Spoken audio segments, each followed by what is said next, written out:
ಸರ್ಕಾರದ ಮೇಲೆ ವಕ್ಫ್ ಕತ್ತಿ ಝಳಪಿಸಿದ ಬಿಜೆಪಿ ಉಭಯ ಸದನಗಳಲ್ಲೂ ಕೋಲಾಹಲ ಅಧಿವೇಶನದಲ್ಲಿ ನಾಯಕರ ವಾಗ್ಯುದ್ಧ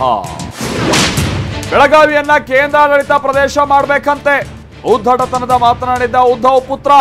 ಆದಿತ್ಯ ಠಾಕ್ರೆ ವಿರುದ್ಧ ರಾಜ್ಯ ನಾಯಕರು ಕೆಂಡ ಟ್ರ್ಯಾಕ್ಟರ್ ರ್ಯಾಲಿಗೆ ಸರ್ಕಾರದ ಬ್ರೇಕ್ ಸದನದಲ್ಲಿ ಬಿಜೆಪಿ ನಾಯಕರ ವಾರ್ ಮೀಸಲಾತಿ ಕೊಟ್ರೆ ಮುತ್ತಿನ ಹಾರ ಇಲ್ಲದೆ ಹೋದ್ರೆ ಮುತ್ತಿಗೆ ಅಂದ್ರು ಸ್ವಾಮೀಜಿ ನನ್ನ ಮುಗಿಸೋದಕ್ಕೆ ಷಡ್ಯಂತ್ರ ಮಾಡಿದ್ರು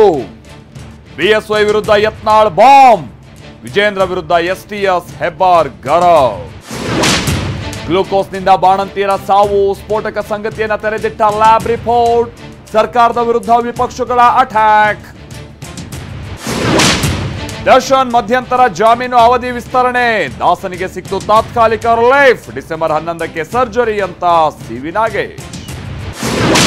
ಒಂದು ದೇಶ ಒಂದು ಚುನಾವಣೆ ಜಾರಿ ವಿಚಾರ ಸಂಸತ್ ಅಧಿವೇಶನದಲ್ಲಿ ಬಿಲ್ ಮಂಡಿಸೋದಕ್ಕೆ ಸಿದ್ಧತೆ